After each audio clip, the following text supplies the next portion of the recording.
Chapter 21. Presentiments are strange things. And so are sympathies, and so are signs, and the three combined make one mystery to which humanity has not yet found the key. I never laughed at presentiments in my life, because I have had strange ones of my own. Sympathies, I believe, exist, for instance, between far distant, long absent, wholly estranged relatives asserting, notwithstanding their alienation, the unity of the source to which each traces his origin, whose workings baffle mortal comprehension. And signs, for aught we know, may be but the sympathies of nature with man. When I was a little girl, only 6 years old, I one night heard Bessie Leaven say to Martha Abbott that she had been dreaming about a little child, and that to dream of children was a sure sign of trouble, either to one's self or one's kin. The saying might have worn out of my memory, had not a circumstance immediately followed which served indelibly to fix it there. The next day Bessie was sent for home to the deathbed of her little sister. Of late I had often recalled this saying and this incident, for during the past week scarcely a night had gone over my couch that had not brought with it a dream of an infant, which I sometimes hushed in my arms, sometimes dandled on my knee, sometimes watched playing with daisies on a lawn, or again, dabbling its hands in running water.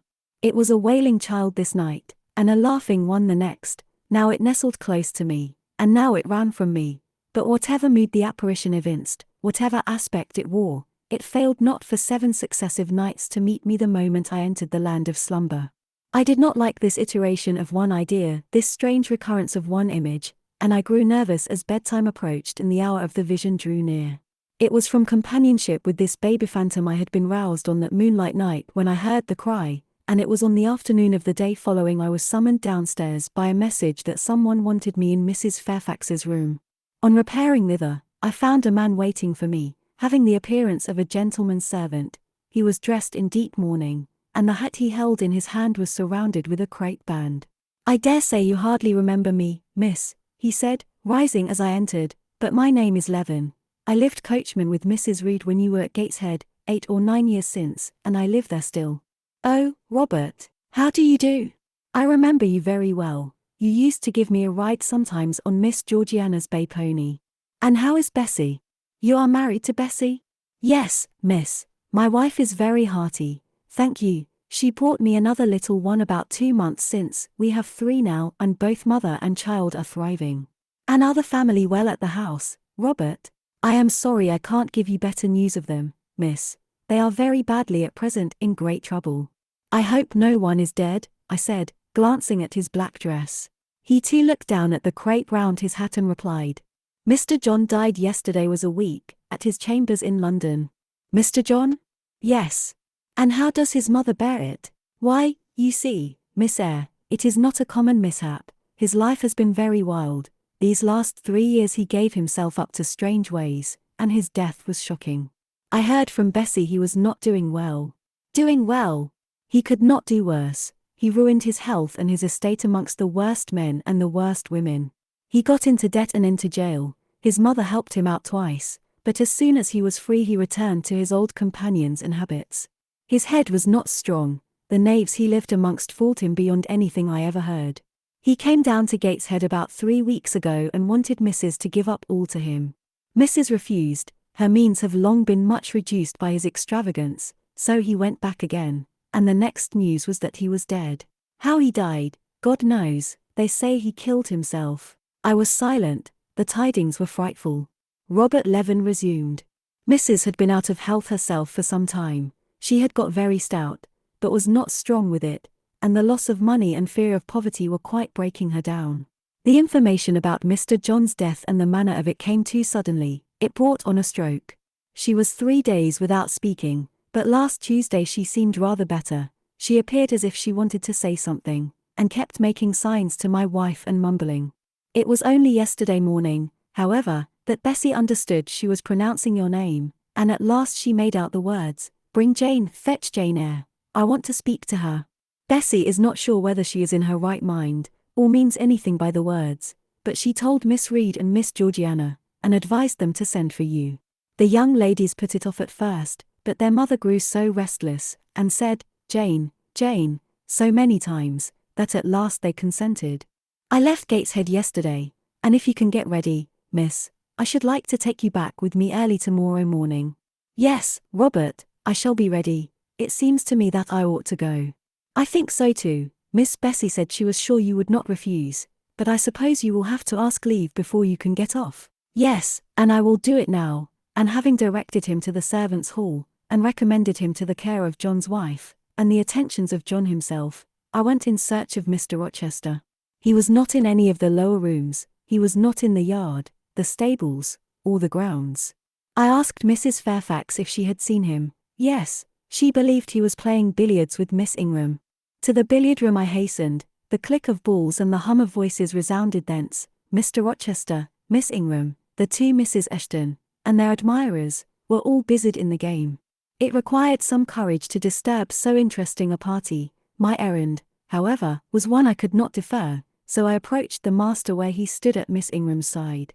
She turned as I drew near, and looked at me haughtily. Her eyes seemed to demand, "What can the creeping creature want now?" And when I said, in a low voice, "Mr. Rochester," she made a movement as if tempted to order me away. I remember her appearance at the moment. It was very graceful and very striking. She wore a morning robe of sky-blue crepe, a gauzy azure scarf was twisted in her hair. She had been all animation with the game, and irritated pride did not lower the expression of her haughty lineaments. "Does that person want you?" she inquired of Mr. Rochester, and Mr. Rochester turned to see who the person was. He made a curious grimace, one of his strange and equivocal demonstrations, threw down his cue and followed me from the room. "Well, Jane," he said, as he rested his back against the schoolroom door, which he had shut. "If you please, sir, I want leave of absence for a week or two." "What to do? Where to go?" "To see a sick lady who has sent for me." "What sick lady? Where does she live?" "At Gateshead, in Shire." "Shire? That is 100 miles off. Who may she be that sends for people to see her that distance?" "Her name is Reed, sir, Mrs. Reed." "Reed of Gateshead?" "There was a Reed of Gateshead, a magistrate." "It is his widow, sir." "And what have you to do with her? How do you know her?" "Mr. Reed was my uncle, my mother's brother." "The deuce he was. You never told me that before. You always said you had no relations." "None that would own me, sir. Mr. Reed is dead, and his wife cast me off." "Why?" "Because I was poor, and burdensome, and she disliked me." "But Reed left children. You must have cousins." "Sir George Lynn was talking of a Reed of Gateshead yesterday, who, he said, was one of the veriest rascals on town, and Ingram was mentioning a Georgiana Reed of the same place, who was much admired for her beauty a season or two ago in London. John Reed is dead, too, sir. He ruined himself and half-ruined his family, and is supposed to have committed suicide. The news so shocked his mother that it brought on an apoplectic attack." "And what good can you do her?" "Nonsense, Jane. I would never think of running 100 miles to see an old lady who will, perhaps, be dead before you reach her. Besides, you say she cast you off." "Yes, sir, but that is long ago, and when her circumstances were very different. I could not be easy to neglect her wishes now." "How long will you stay?" "As short a time as possible, sir. Promise me only to stay a week." "I had better not pass my word. I might be obliged to break it." "At all events you will come back. You will not be induced under any pretext to take up a permanent residence with her." "Oh, no. I shall certainly return if all be well." "And who goes with you? You don't travel 100 miles alone." "No, sir, she has sent her coachman." "A person to be trusted?" "Yes, sir, he has lived 10 years in the family." Mr. Rochester meditated. "When do you wish to go?" "Early tomorrow morning, sir." "Well, you must have some money. You can't travel without money, and I dare say you have not much. I have given you no salary yet." "How much have you in the world, Jane?" he asked, smiling. I drew out my purse. A meagre thing it was. 5 shillings, sir." He took the purse, poured the hoard into his palm, and chuckled over it as if its scantiness amused him. Soon he produced his pocketbook. "Here," said he, offering me a note. It was £50, and he owed me but 15. I told him I had no change. "I don't want change, you know that. Take your wages." I declined accepting more than was my due. He scowled at first, then, as if recollecting something, he said, Right. Better not give you all now. You would, perhaps, stay away 3 months if you had £50. There are 10, is it not plenty?" "Yes, sir, but now you owe me 5.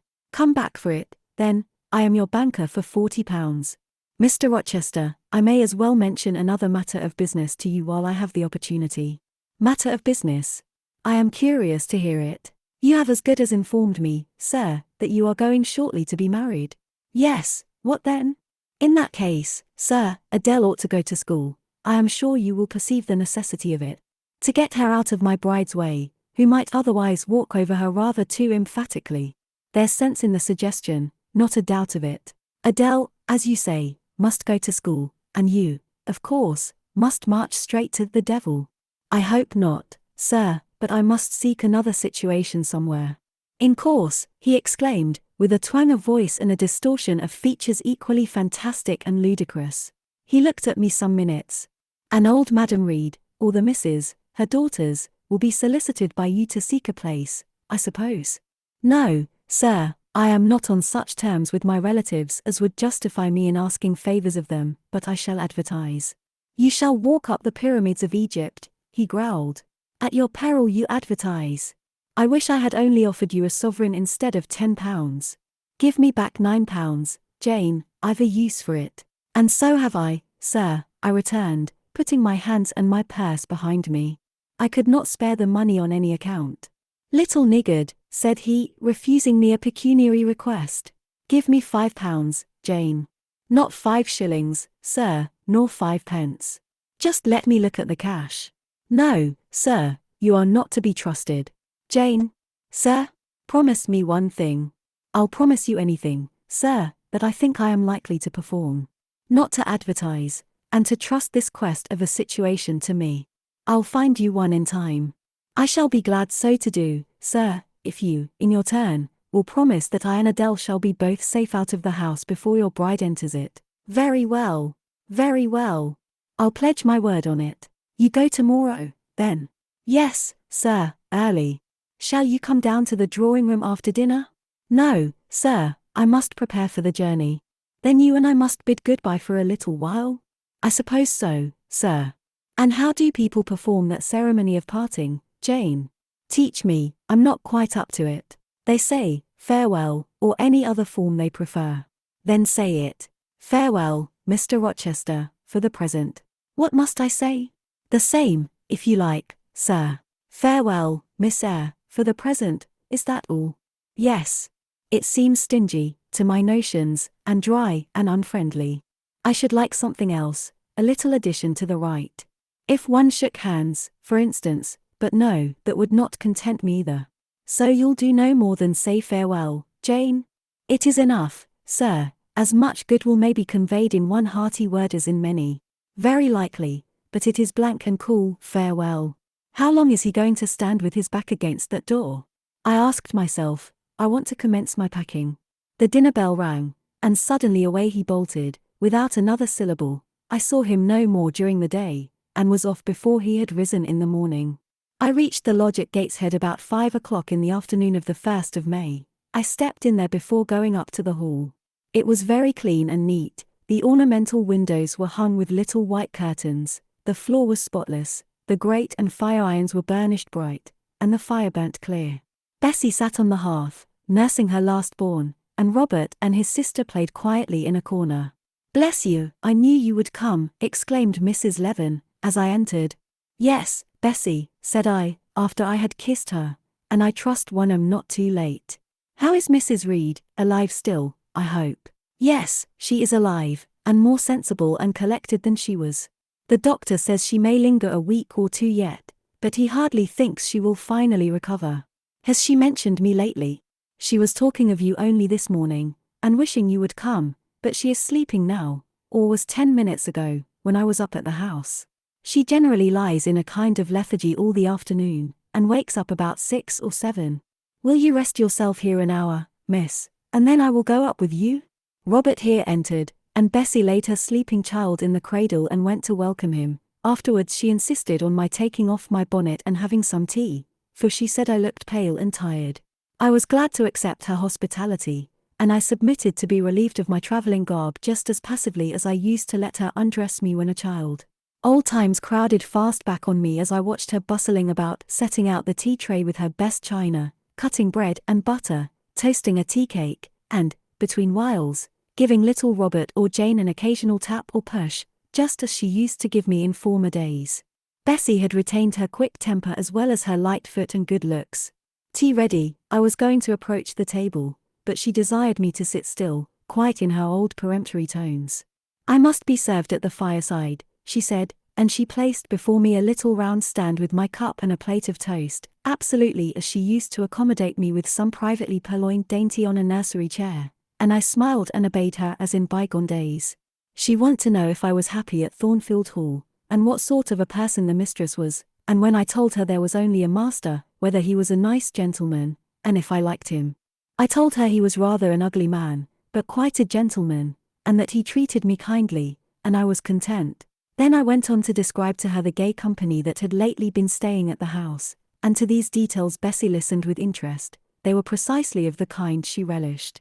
In such conversation an hour was soon gone. Bessie restored to me my bonnet, etc., and, accompanied by her, I quitted the lodge for the hall.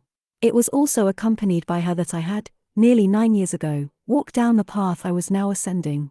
On a dark, misty, raw morning in January, I had left a hostile roof with a desperate and embittered heart, a sense of outlawry and almost of reprobation, to seek the chilly harbourage of Lowood, that bourne so far away and unexplored. The same hostile roof now again rose before me. My prospects were doubtful yet, and I had yet an aching heart. I still felt as a wanderer on the face of the earth, but I experienced firmer trust in myself and my own powers, and less withering dread of oppression. The gaping wound of my wrongs, too, was now quite healed, and the flame of resentment extinguished. "You shall go into the breakfast-room first," said Bessie, as she preceded me through the hall. "The young ladies will be there."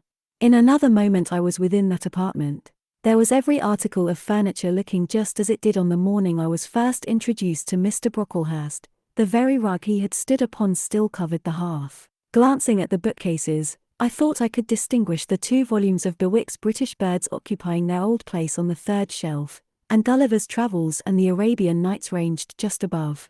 The inanimate objects were not changed, but the living things had altered past recognition. 2 young ladies appeared before me, one very tall, almost as tall as Miss Ingram, very thin too, with a sallow face and severe mien. There was something ascetic in her look, which was augmented by the extreme plainness of a straight-skirted, black, stuff dress, a starched linen collar, hair combed away from the temples, and the nun-like ornament of a string of ebony beads and a crucifix. This I felt sure was Eliza, though I could trace little resemblance to her former self in that elongated and colourless visage. The other was as certainly Georgiana, but not the Georgiana I remembered, the slim and fairer-like girl of 11. This was a full-blown, very plump damsel, fair as waxwork, with handsome and regular features, languishing blue eyes, and ringleted yellow hair. The hue of her dress was black too, but its fashion was so different from her sister's, so much more flowing and becoming, it looked as stylish as the others looked puritanical. In each of the sisters there was one trait of the mother, and only one. The thin and pallid elder daughter had her parents' Cairngormai. The blooming and luxuriant younger girl had her contour of jaw and chin, perhaps a little softened, but still imparting an indescribable hardness to the countenance otherwise so voluptuous and buxom. Both ladies, as I advanced, rose to welcome me, and both addressed me by the name of Miss Eyre. Eliza's greeting was delivered in a short, abrupt voice, without a smile, and then she sat down again, fixed her eyes on the fire, and seemed to forget me. Georgiana added to her "How do ye do," several commonplaces about my journey, the weather, and so on, uttered in rather a drawling tone, and accompanied by sundry side glances that measured me from head to foot, now traversing the folds of my drab merino pelisse, and now lingering on the plain trimming of my cottage bonnet. Young ladies have a remarkable way of letting you know that they think you a quiz without actually saying the words. A certain superciliousness of look, coolness of manner, nonchalance of tone, express fully their sentiments on the point, without committing them by any positive rudeness in word or deed. A sneer, however, whether covert or open, had now no longer that power over me it once possessed. As I sat between my cousins, I was surprised to find how easy I felt under the total neglect of the one and the semi-sarcastic attentions of the other. Eliza did not mortify, nor Georgiana ruffle me. The fact was, I had other things to think about, Within the last few months feelings had been stirred in me so much more potent than any they could raise, pains and pleasures so much more acute and exquisite had been excited than any it was in their power to inflict or bestow, that their airs gave me no concern either for good or bad. "How is Mrs. Reed?" I asked soon, looking calmly at Georgiana, who thought fit to bridle at the direct address, as if it were an unexpected liberty. "Mrs. Reed? Ah, Mamma, you mean, she is extremely poorly. I doubt if you can see her tonight." "If," said I, "you would just step upstairs and tell her I am come, I should be much obliged to you." Georgiana almost started, and she opened her blue eyes wild and wide. "I know she had a particular wish to see me," I added, "and I would not defer attending to her desire longer than is absolutely necessary." "Mamma dislikes being disturbed in an evening," remarked Eliza. I soon rose, quietly took off my bonnet and gloves, uninvited, and said I would just step out to Bessie, who was, I dared say, in the kitchen, and ask her to ascertain whether Mrs. Reed was disposed to receive me or not tonight. I went, and having found Bessie and dispatched her on my errand, I proceeded to take further measures. It had heretofore been my habit always to shrink from arrogance. Received as I had been today, I should, a year ago, have resolved to quit Gateshead the very next morning. Now, it was disclosed to me all at once that would be a foolish plan. I had taken a journey of 100 miles to see my aunt, and I must stay with her till she was better or dead. As to her daughter's pride or folly, I must put it on one side, make myself independent of it. So I addressed the housekeeper, asked her to show me a room, told her I should probably be a visitor here for a week or two, had my trunk conveyed to my chamber, and followed it thither myself. I met Bessie on the landing. "Mrs. is awake," said she. "I have told her you are here. Come and let us see if she will know you." I did not need to be guided to the well-known room, to which I had so often been summoned for chastisement or reprimand in former days. I hastened before Bessie. I softly opened the door. A shaded light stood on the table, for it was now getting dark. There was the great four-post bed with amber hangings as of old, there the toilet table, the armchair, and the footstool, at which I had 100 times been sentenced to kneel, to ask pardon for offences by me uncommitted. I looked into a certain corner near, half expecting to see the slim outline of a once dreaded switch which used to lurk there, waiting to leap out imp-like and lace my quivering palm or shrinking neck. I approached the bed, I opened the curtains and leant over the high-piled pillows. Well did I remember Mrs. Reed's face, and I eagerly sought the familiar image. It is a happy thing that time quells the longings of vengeance and hushes the promptings of rage and aversion. I had left this woman in bitterness and hate, and I came back to her now with no other emotion than a sort of ruth for her great sufferings, and a strong yearning to forget and forgive all injuries, to be reconciled and clasp hands in amity. The well-known face was there, stern, relentless as ever. There was that peculiar eye which nothing could melt, and the somewhat raised, imperious, despotic eyebrow. How often had it lowered on me menace and hate, and how the recollection of childhood's terrors and sorrows revived as I traced its harsh line now. And yet I stooped down and kissed her. She looked at me. "Is this Jane Eyre?" she said. "Yes, Aunt Reed. How are you, dear aunt?" I had once vowed that I would never call her aunt again. I thought it no sin to forget and break that vow now. My fingers had fastened on her hand which lay outside the sheet. Had she pressed mine kindly, I should at that moment have experienced true pleasure.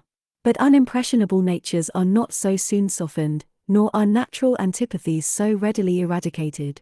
Mrs. Reed took her hand away, and, turning her face rather from me, she remarked that the night was warm. Again she regarded me so icily. I felt at once that her opinion of me, her feeling towards me, was unchanged and unchangeable. I knew by her stony eye opaque to tenderness, indissoluble to tears, that she was resolved to consider me bad to the last, because to believe me good would give her no generous pleasure, only a sense of mortification. I felt pain, and then I felt ire, and then I felt a determination to subdue her, to be her mistress in spite both of her nature and her will. My tears had risen, just as in childhood. I ordered them back to their source. I brought a chair to the bedhead. I sat down and leaned over the pillow. "You sent for me," I said, "and I am here, and it is my intention to stay till I see how you get on." "Oh, of course. You have seen my daughters?" "Yes." "Well, you may tell them I wish you to stay till I can talk some things over with you I have on my mind. Tonight it is too late, and I have a difficulty in recalling them. But there was something I wished to say. Let me see." The wandering look and changed utterance told what wreck had taken place in her once vigorous frame. Turning restlessly, She drew the bedclothes round her, my elbow, resting on a corner of the quilt, fixed it down. She was at once irritated. "Sit up," said she. "Don't annoy me with holding the clothes fast. Are you Jane Eyre?" "I am Jane Eyre. I have had more trouble with that child than anyone would believe. Such a burden to be left on my hands, and so much annoyance as she caused me, daily and hourly, with her incomprehensible disposition, and her sudden starts of temper, and her continual, unnatural watchings of one's movements. I declare she talked to me once like something mad, or like a fiend. No child ever spoke or looked as she did. I was glad to get her away from the house." "What did they do with her at Lowood?" "The fever broke out there, and many of the pupils died. She, however, did not die, but I said she did. I wish she had died." "A strange wish, Mrs. Reed. Why do you hate her so?" "I had a dislike to her mother always, for she was my husband's only sister, and a great favorite with him. He opposed the family's disowning her when she made her low marriage, and when news came of her death, he wept like a simpleton. He would send for the baby, though I entreated him rather to put it out to nurse and pay for its maintenance. I hated it the first time I set my eyes on it, a sickly, whining, pining thing. It would wail in its cradle all night long, not screaming heartily like any other child, but whimpering and moaning. Reed pitied it, and he used to nurse it and notice it as if it had been his own, more, indeed, than he ever noticed his own at that age. He would try to make my children friendly to the little beggar. The darlings could not bear it, and he was angry with them when they showed their dislike. In his last illness, he had it brought continually to his bedside, and but an hour before he died, he bound me by vow to keep the creature. I would as soon have been charged with a pauper brat out of a workhouse, but he was weak, naturally weak. John does not at all resemble his father, and I am glad of it. John is like me and like my brothers. He is quite a Gibson. Oh, I wish he would cease tormenting me with letters for money. I have no more money to give him. We are getting poor. I must send away half the servants and shut up part of the house, or let it off. I can never submit to do that, yet how are we to get on? 2/3 of my income goes in paying the interest of mortgages. John gambles dreadfully, and always loses, poor boy. He is beset by sharpers. John is sunk and degraded. His look is frightful. I feel ashamed for him when I see him." She was getting much excited. "I think I had better leave her now," said I to Bessie, who stood on the other side of the bed. "Perhaps you had, miss, but she often talks in this way towards night. In the morning she is calmer." I rose. "Stop," exclaimed Mrs. Reed, "there is another thing I wish to say. He threatens me, he continually threatens me with his own death, or mine, and I dream sometimes that I see him laid out with a great wound in his throat, or with a swollen and blackened face. I am come to a strange pass. I have heavy troubles. What is to be done? How is the money to be had?"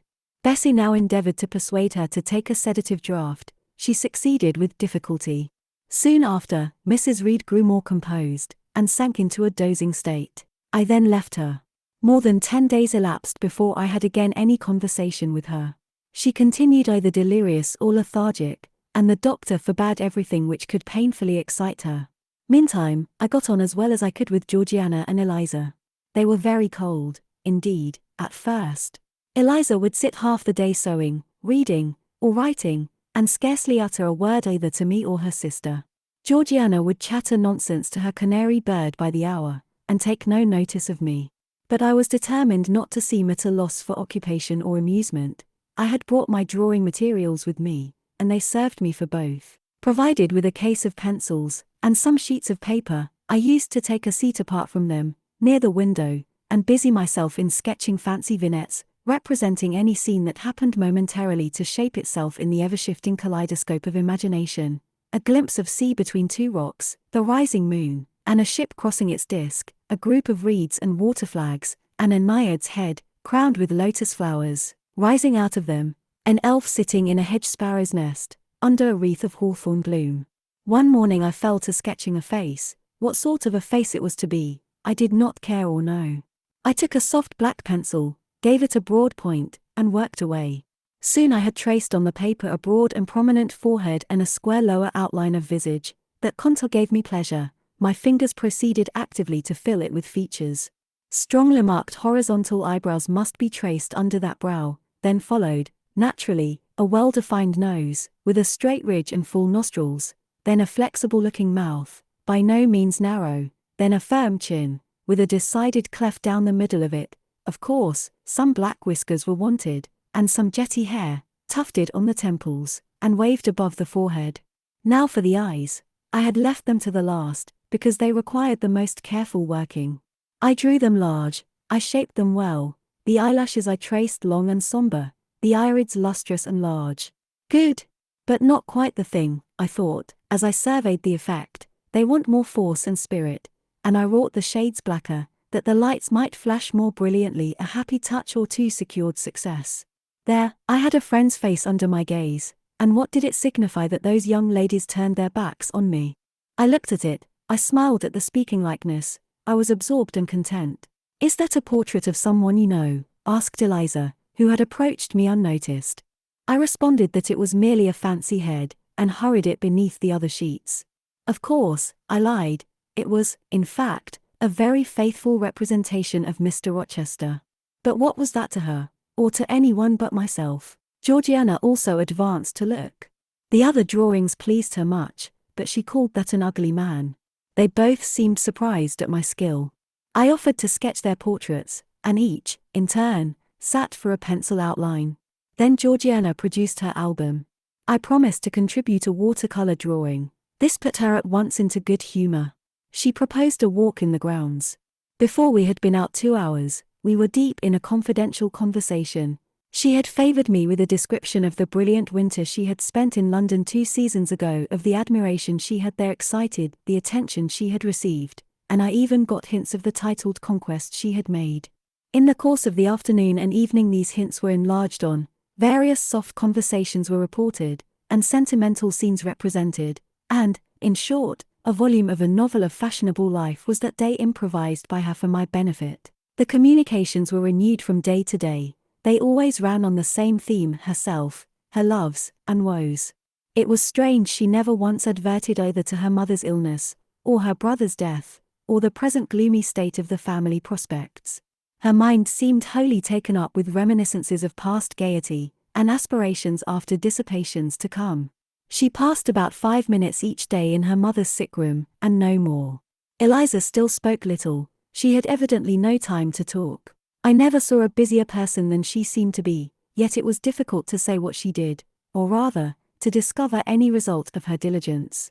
She had an alarm to call her up early. I know not how she occupied herself before breakfast, but after that meal she divided her time into regular portions, and each hour had its allotted task. 3 times a day she studied a little book, which I found, on inspection, was a common prayer book. I asked her once what was the great attraction of that volume, and she said, the rubric. 3 hours she gave to stitching, with gold thread, the border of a square crimson cloth, almost large enough for a carpet. In answer to my inquiries after the use of this article, she informed me it was a covering for the altar of a new church lately erected near Gateshead. 2 hours she devoted to her diary, 2 to working by herself in the kitchen garden, and 1 to the regulation of her accounts. She seemed to want no company, no conversation. I believe she was happy in her way. This routine sufficed for her, and nothing annoyed her so much as the occurrence of any incident which forced her to vary its clockwork regularity. She told me one evening, when more disposed to be communicative than usual, that John's conduct, and the threatened ruin of the family, had been a source of profound affliction to her. But she had now, she said, settled her mind, and formed her resolution.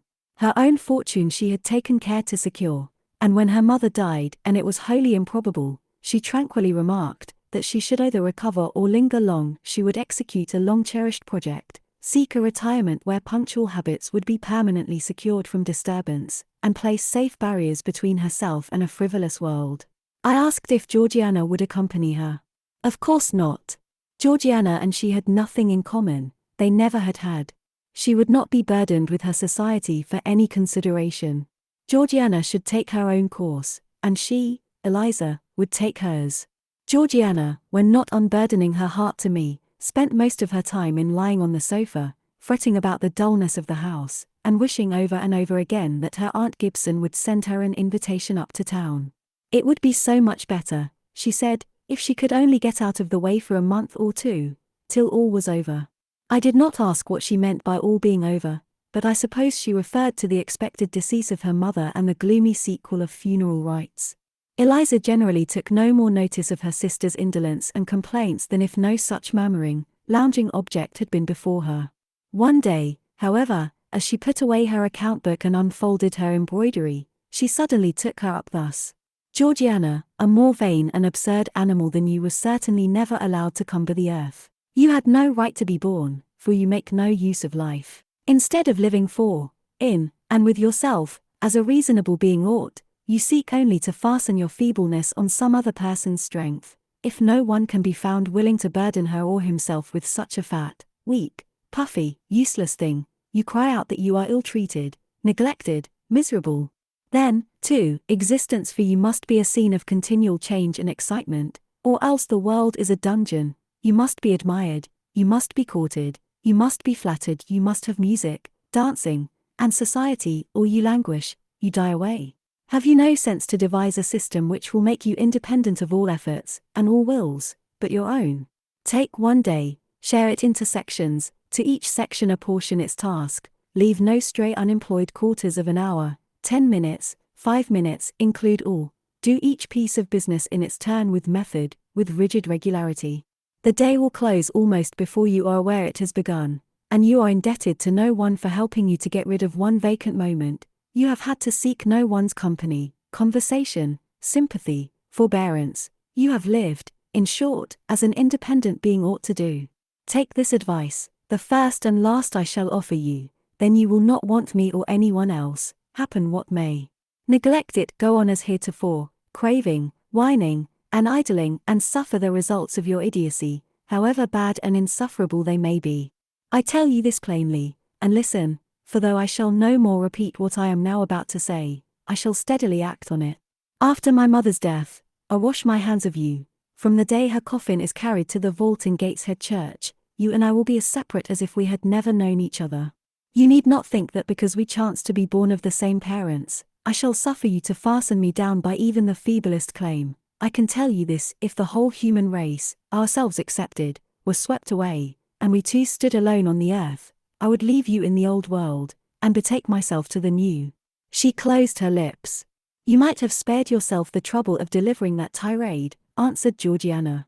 "Everybody knows you are the most selfish, heartless creature in existence, and I know your spiteful hatred towards me. I have had a specimen of it before in the trick you played me about Lord Edwin Vere. You could not bear me to be raised above you, to have a title, to be received into circles where you dare not show your face, and so you acted the spy and informer, and ruined my prospects forever." Georgiana took out her handkerchief and blew her nose for an hour afterwards. Eliza sat cold, impassible, and assiduously industrious. True, generous feeling is made small account of by some, but here were two natures rendered, the one intolerably acrid, the other despicably savourless for the want of it. Feeling without judgment is a washy draught indeed, but judgment untempered by feeling is too bitter and husky a morsel for human deglutition. It was a wet and windy afternoon. Georgiana had fallen asleep on the sofa over the perusal of a novel. Eliza was gone to attend a Saint's Day service at the new church, for in matters of religion she was a rigid formalist. No weather ever prevented the punctual discharge of what she considered her devotional duties. Fair or foul, she went to church thrice every Sunday, and as often on weekdays as there were prayers. I bethought myself to go upstairs and see how the dying woman sped, who lay there almost unheeded. The very servants paid her but a remittent attention. The hired nurse, being little looked after, would slip out of the room whenever she could. Bessie was faithful, but she had her own family to mind, and could only come occasionally to the hall. I found the sick room unwatched, as I had expected. No nurse was there. The patient lay still, and seemingly lethargic, her livid face sunk in the pillows. The fire was dying in the grate. I renewed the fuel, rearranged the bedclothes, gazed a while on her who could not now gaze on me, and then I moved away to the window. The rain beat strongly against the panes, the wind blew tempestuously. One lies there, I thought, who will soon be beyond the war of earthly elements. Whither will that spirit, now struggling to quit its material tenement, flit when at length released? In pondering the great mystery, I thought of Helen Burns, recalled her dying words, her faith, her doctrine of the equality of disembodied souls. I was still listening in thought to her well-remembered tones, still picturing her pale and spiritual aspect, her wasted face and sublime gaze, as she lay on her placid deathbed, and whispered her longing to be restored to her divine father's bosom, when a feeble voice murmured from the couch behind, "Who is that?" I knew Mrs. Reed had not spoken for days. Was she reviving? I went up to her. "It is I, Aunt Reed." "Who I?" was her answer. "Who are you?" looking at me with surprise and a sort of alarm, but still not wildly. "You are quite a stranger to me. Where is Bessie?" "She is at the lodge, Aunt." "Aunt," she repeated. "Who calls me aunt? You are not one of the Gibsons, and yet I know you. That face, and the eyes and forehead, are quite familiar to me. You are you are like Jane Eyre." I said nothing. I was afraid of occasioning some shock by declaring my identity. "Yet," said she, "I am afraid it is a mistake. My thoughts deceive me. I wish to see Jane Eyre, and I fancy a likeness where none exists. Besides, in 8 years she must be so changed." I now gently assured her that I was the person she supposed and desired me to be, and seeing that I was understood, and that her senses were quite collected, I explained how Bessie had sent her husband to fetch me from Thornfield. "I am very ill, I know," she said ere long. "I was trying to turn myself a few minutes since, and find I cannot move a limb. It is as well I should ease my mind before I die. What we think little of in health, burdens us at such an hour as the present is to me. Is the nurse here? Or is there no one in the room but you?" I assured her we were alone. "Well, I have twice done you a wrong which I regret now. One was in breaking the promise which I gave my husband to bring you up as my own child, the other," she stopped. "After all, it is of no great importance, perhaps," she murmured to herself, "and then I may get better, and to humble myself so to her is painful." She made an effort to alter her position, but failed. Her face changed. She seemed to experience some inward sensation, the precursor, perhaps, of the last pang. "Well, I must get it over. Eternity is before me. I had better tell her. Go to my dressing case, open it, and take out a letter you will see there." I obeyed her directions. "Read the letter," she said. It was short, and thus conceived. "Madam, will you have the goodness to send me the address of my niece, Jane Eyre, and to tell me how she is? It is my intention to write shortly and desire her to come to me at Madeira. Providence has blessed my endeavors to secure a competency, and as I am unmarried and childless, I wish to adopt her during my life, and bequeath her at my death whatever I may have to leave. I am, Madam, etc., etc., John Eyre, Madeira." It was dated 3 years back. "Why did I never hear of this?" I asked. "Because I disliked you too fixedly and thoroughly ever to lend a hand in lifting you to prosperity. I could not forget your conduct to me, Jane, the fury with which you once turned on me, the tone in which you declared you abhorred me the worst of anybody in the world, the unchildlike look and voice with which you affirmed that the very thought of me made you sick, and asserted that I had treated you with miserable cruelty. I could not forget my own sensations when you thus started up and poured out the venom of your mind. I felt fear as if an animal that I had struck or pushed had looked up at me with human eyes and cursed me in a man's voice, 'Bring me some water.' Oh, make haste." "Dear Mrs. Reed," said I, as I offered her the draught she required, "think no more of all this, let it pass away from your mind. Forgive me for my passionate language. I was a child then. 9 years have passed since that day." She heeded nothing of what I said, but when she had tasted the water and drawn breath, she went on thus. "I tell you I could not forget it, and I took my revenge, for you to be adopted by your uncle, and placed in a state of ease and comfort, was what I could not endure. I wrote to him. I said I was sorry for his disappointment, but Jane Eyre was dead. She had died of typhus fever at Lowood. Now act as you please, write and contradict my assertion, expose my falsehood as soon as you like. You were born, I think, to be my torment. My last hour is racked by the recollection of a deed which, but for you, I should never have been tempted to commit. If you could but be persuaded to think no more of it, Aunt, and to regard me with kindness and forgiveness." "You have a very bad disposition," said she, "and one to this day I feel it impossible to understand. How for 9 years you could be patient and quiescent under any treatment, and in the 10th break out all fire and violence, I can never comprehend. My disposition is not so bad as you think. I am passionate, but not vindictive. Many a time, as a little child, I should have been glad to love you if you would have let me, and I long earnestly to be reconciled to you now. Kiss me, Aunt." I approached my cheek to her lips. She would not touch it. She said I oppressed her by leaning over the bed, and again demanded water. As I laid her down, for I raised her and supported her on my arm while she drank, I covered her ice-cold and clammy hand with mine. The feeble fingers shrank from my touch, the glazing eyes shunned my gaze.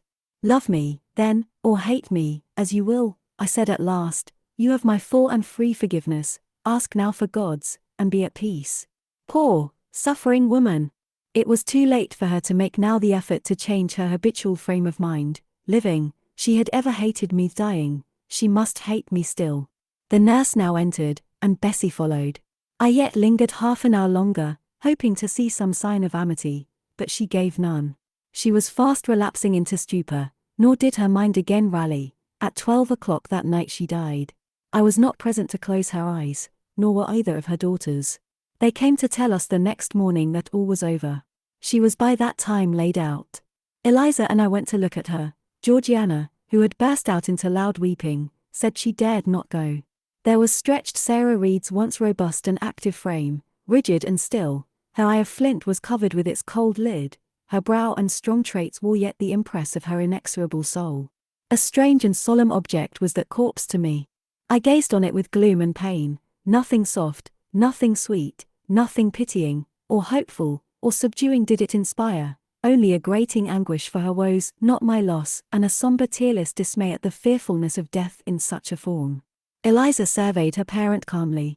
After a silence of some minutes she observed, "With her constitution she should have lived to a good old age. Her life was shortened by trouble."